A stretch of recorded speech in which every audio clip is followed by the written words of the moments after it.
राधे राधे, जय श्री कृष्णा। मैं सीमा सिंह बड़ों को चरण स्पर्श, छोटों को प्यार और बराबर वालों को नमस्कार करती हूँ। आज हम श्रीमद् देवी भागवत कथा पुराण के अनुसार नवरात्रि व्रत की विधि का वर्णन सुनेंगे। पूजा में निषिद्ध कन्याओं का विवेचन आएगा, अर्थात कितने उम्र की कन्याओं को भोजन कराना चाहिए, 1 वर्ष की कन्या को भोजन में क्यों नहीं शामिल करना चाहिए, 2 वर्ष से ऊपर और 10 वर्ष की कन्या को ही क्यों शामिल किया जाता है, 9 कन्याओं के साथ एक बालक को भोजन कराने का क्या फल मिलता है। साथ ही नवरात्रि की एक पौराणिक कथा भी आएगी। आइए अब हम श्रीमद् देवी भागवत पुराण के अनुसार नवरात्रि विधि का पूरा वर्णन सुनते हैं। जनमेजय जी ने पूछा कि हे द्विजवर, नवरात्रि आने पर क्या करना चाहिए?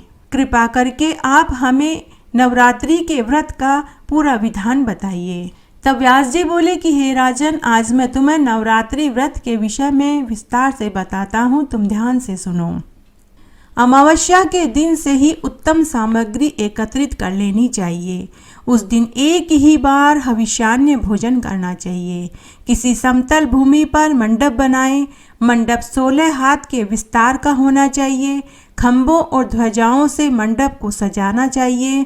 सफ़ेद मिट्टी और गोबर से लीपना चाहिए। उसके बाद मंडप के मध्य भाग में एक स्वच्छ समतल वेदी बनाएं।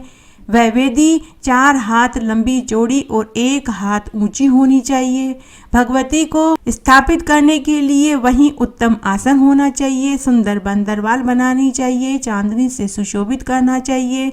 ब्राह्मणों को आमंत्रित करें, क्योंकि एक पंडित, एक ब्राह्मण ही देवी के रहस्य को भली भांति जानने वाला, सदाचारी, संयमशील, वेद वेदांग का पारगामी होता है। प्रतिपदा के दिन प्रातःकाल समुद्र, नदी, सरोवर, बावड़ी, कुएं, तालाब पर स्नान करके सुंदर साफ वस्त्र धारण करें। प्रतिदिन के प्रातःकाल के जो नियम हो उन्हें पहले करें, उसके पश्चात ब्राह्मणों का वरण करें। पाद्य, अर्घ्य और आचमनीय से ब्राह्मण की पूजा करें। अपनी शक्ति के अनुसार वरण में वस्त्र भूषण अर्पण करें। घर में संपत्ति है तो कंजूसी नहीं करनी चाहिए। संतुष्ट ब्राह्मणों द्वारा ही सम्यक प्रकार से पूजा करें। देवी का पाठ करने के लिए ब्राह्मणों के विषय में कहा गया है कि 9, 5, 3 अथवा एक ही ब्राह्मण का वरण करें, किंतु वह ब्राह्मण शांति पूर्वक पारायण करने वाला हो। वैदिक विधि से स्वस्ति वाचन करना चाहिए। वेदी पर रेशमी वस्त्र से आच्छादित सिंहासन स्थापित करें। उस पर भगवती जगदम्बिका की प्रतिमा को पधराएं। भगवती की 4 भुजाएं हों, हाथ में आयुध विराजमान हो। भगवती रत्न में आभूषणों से सुशोभित हो, गले में मोतियों की माला लटक रही हो। संपूर्ण शुभ लक्षणों से संपन्न सौम्य मूर्ति देवी दिव्य वस्त्र पहने हुए हो। वे कल्याणमयी भगवती सिंह पर विराजमान हो। भुजाओं में शंख, चक्र, गदा, पद्म सुशोभित हो। 8 भुजाओं वाली भगवती सनातनी की भी प्रतिष्ठा करने का विधान है। भगवती की प्रतिमा के अभाव में नरवाण मंत्र से लिखे हुए यंत्र को पूजा के लिए पीठ पर स्थापित कर सकते हैं।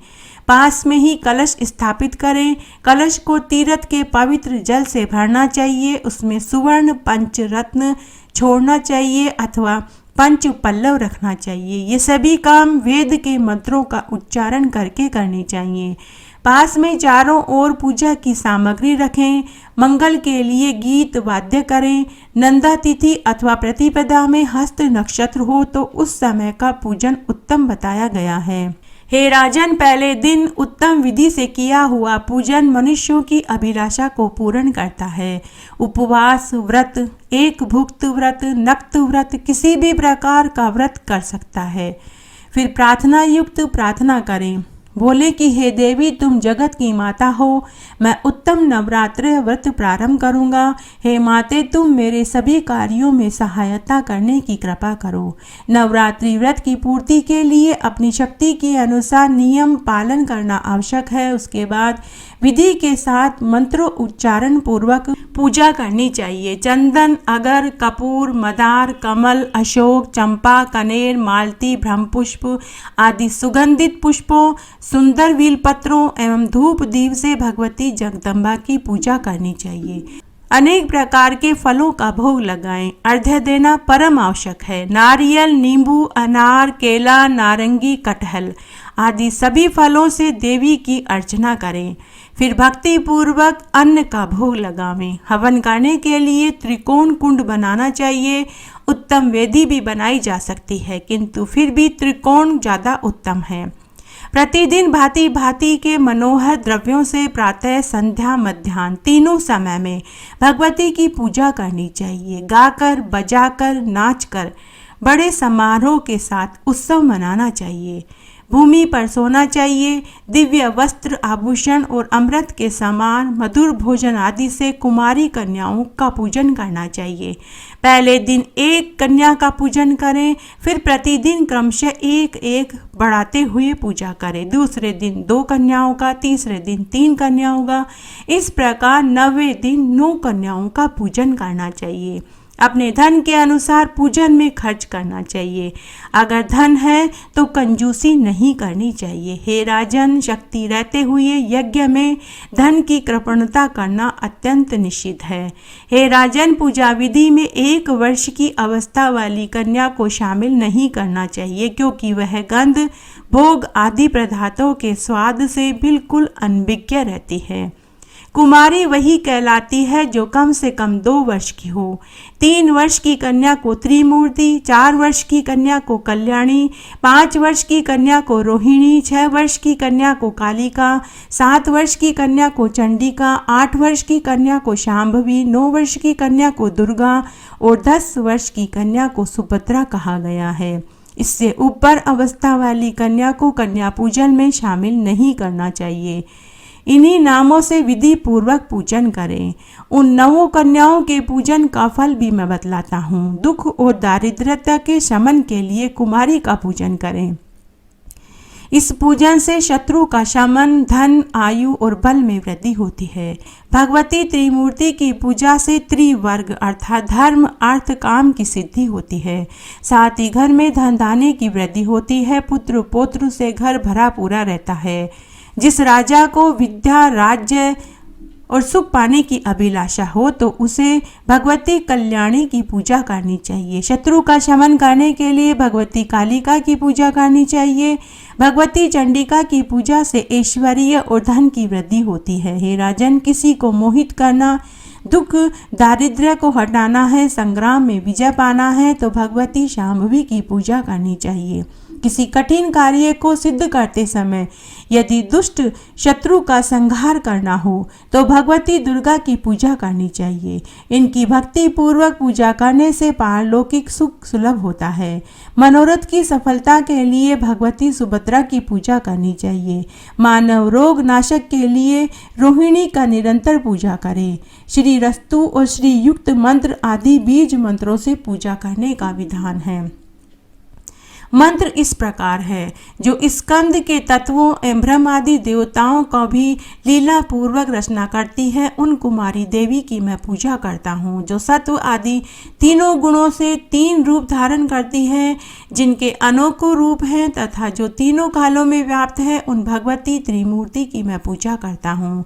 निरंतर सुपूजित होने पर भक्तों का कल्याण करना जिनका स्वभाव है, उन संपूर्ण मनोरथों को पूर्ण करने वाली भगवती कल्याणी की मैं पूजा करता हूँ। जो संपूर्ण प्राणियों के संचित बीजों का रोहण करती है, उन भगवती रोहिणी की मैं उपासना करता हूँ। कल्प के अंत में चराचर सहित अखिल ब्रह्मांड को जो अपने में विलीन कर लेती है, उन भगवती कालिका की मैं पूजा करता हूँ। जिनका रूप अत्यंत प्रकाशमान है, जो चंड एवं मुंड का संहार करने वाली है तथा जिनकी कृपा से घोर पाप तत्काल नष्ट हो जाते हैं, उन भगवती चंडिका की मैं पूजा करता हूँ। वेद जिनके स्वरूप हैं, वे ही वेद जिनके प्राकट्य के विषय में कारण का अभाव बतलाते हैं तथा सबको सुखी बनाना जिनका स्वाभाविक गुण है, उन भगवती शांभवी की मैं पूजा करता हूँ। जो भक्त को सदा संकट से बचाती है, दुख दूर करने में उनकी मदद करती है, देवता लोग भी जिन्हें जानने में असमर्थ है, उन भगवती दुर्गा की मैं पूजा करता हूँ। जो सुपूजित होने पर भक्तों का कल्याण करती है, उन अशुभ विनाशनी भगवती सुभद्रा की मैं पूजा करता हूँ। पंडित जन इन्हें मंत्रों से कन्याओं की पूजा करें। वस्त्र, आभूषण, माला, चंदन, श्रेष्ठ वस्तुओं से कन्या पूजन करें। व्यास जी कहते हैं कि जिसके शरीर में किसी अंग की कमी हो, जिसके अंग में कहीं छिद्र हो तथा जो दुर्गंध युक्त एवं नीच कुल में उत्पन्न हुई हो, ऐसी कन्या को भी पूजा में शामिल नहीं करना चाहिए।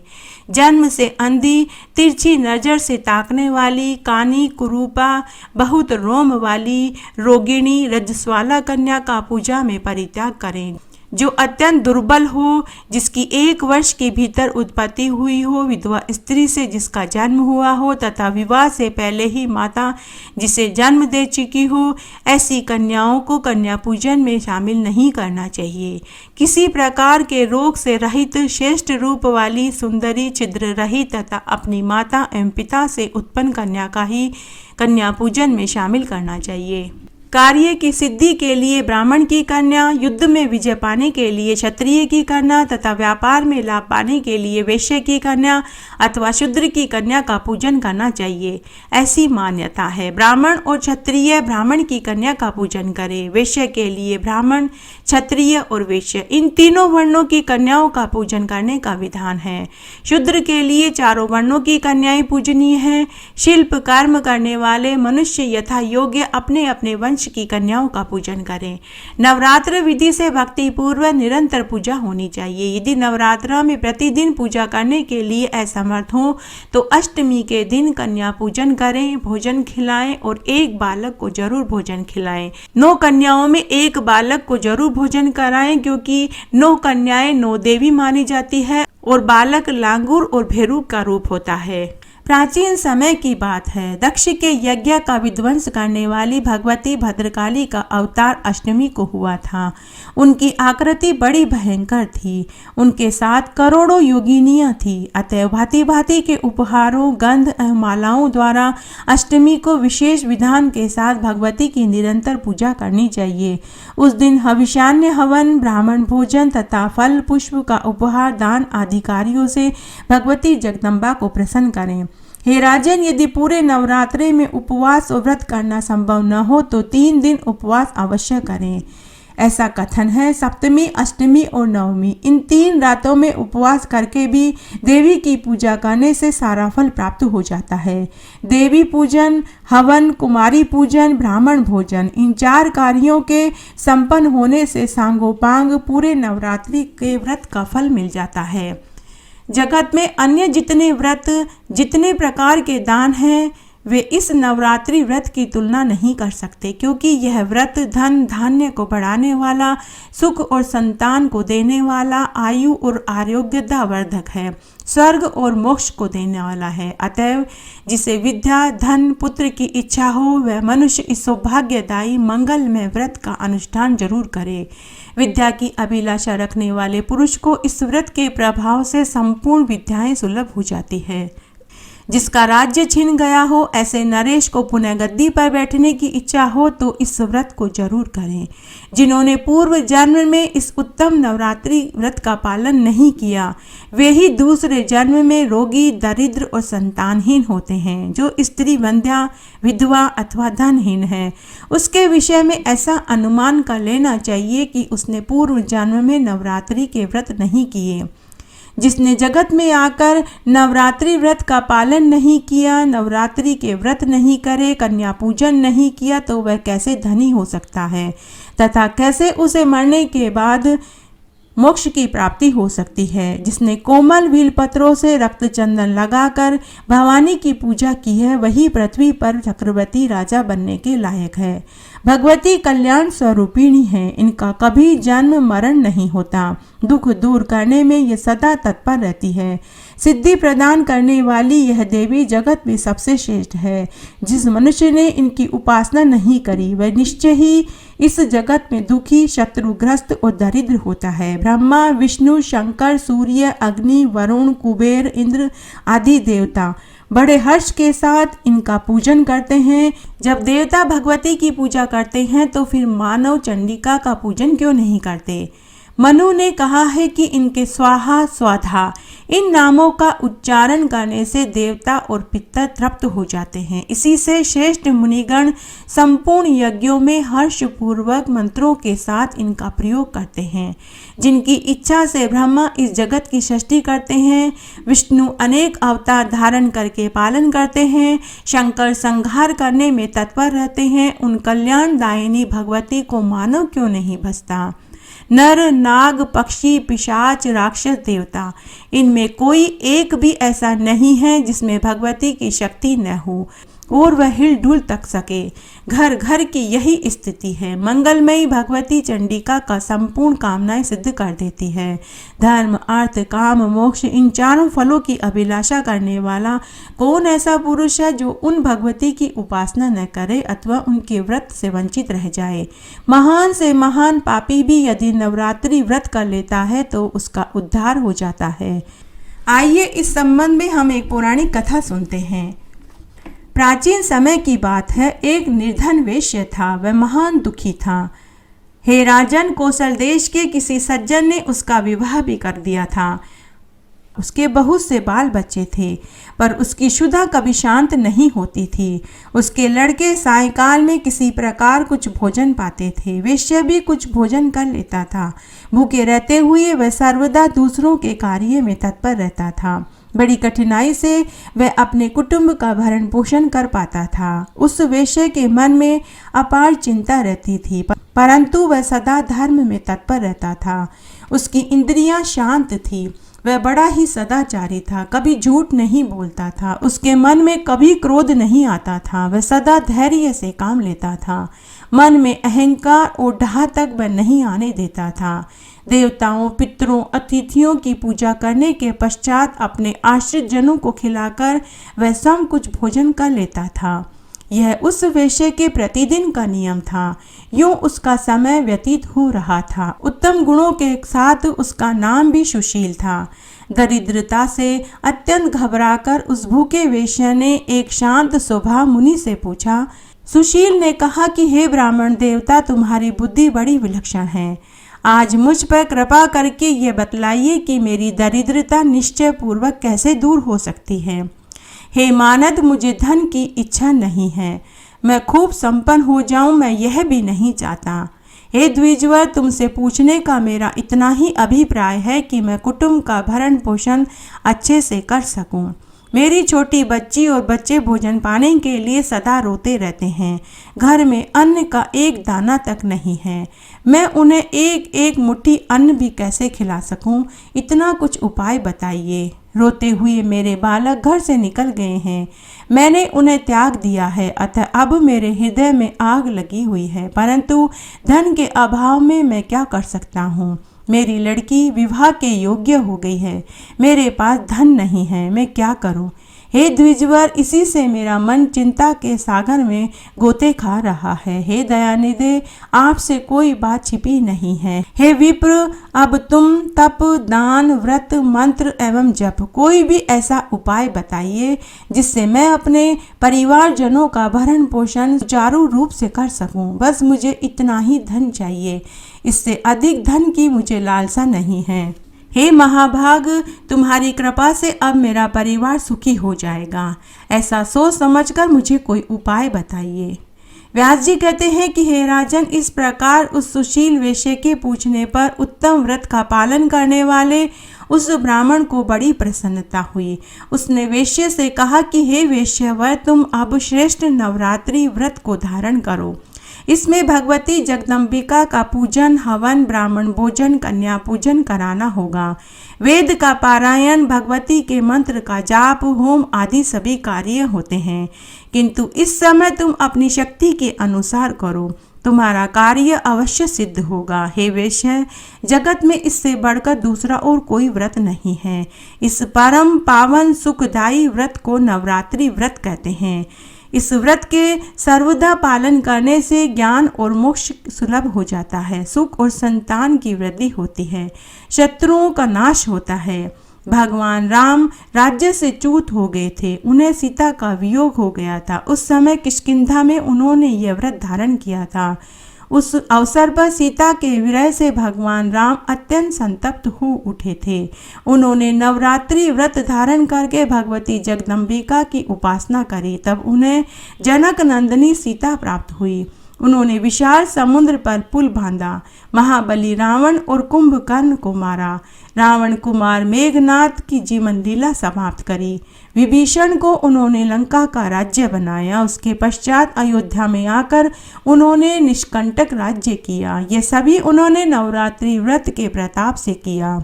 हे वेश्यावर, अमित तेजस्वी भगवान श्री राम को धरातल पर इस प्रकार की सुख सुविधा इस नवरात्रि व्रत से ही सुलभ हुई थी। व्यास जी कहते हैं कि हे राजन, ब्राह्मण की यह बात सुनकर उस वेश्या ने उसे अपना गुरु बना लिया। साथ ही माया बीज नामक भुवनेश्वरी मंत्र की उनसे दीक्षा ली। फिर नवरात्रि व्रत करके संयम पूर्वक उत्तम भक्ति के साथ उसने जप आरंभ कर दिया। अनेकों प्रकार के समान यथाशक्ति एकत्रित करके उसने अपने भवानी का आदर पूर्वक पूजा करी। 9 वर्षों के प्रत्येक नवरात्रि में भगवती के माया बीज मंत्र का वह जप करता रहा। 9वें वर्ष के नवरात्रि में अंतिम अष्टमी के दिन आधी रात के समय भगवती प्रकट हुई और उन्होंने उस वेश्या को अपना दर्शन दिया और साथ ही विविध प्रकार के वरदान देकर उसे कृतकृत्य कर दिया। इस तरह आज मैंने आपको श्रीमद् देवी भागवत महापुराण का नवरात्रि व्रत का पूरा विधान सुनाया, नवरात्रि की कथा सुनाई। आशा करती हूँ आपको यह वीडियो जरूर पसंद आएगा। मेरे साथ बने रहने के लिए आपका धन्यवाद। आगे की कथा कहानी के लिए भी आप इसी तरह मेरे साथ बने रहें। धन्यवाद।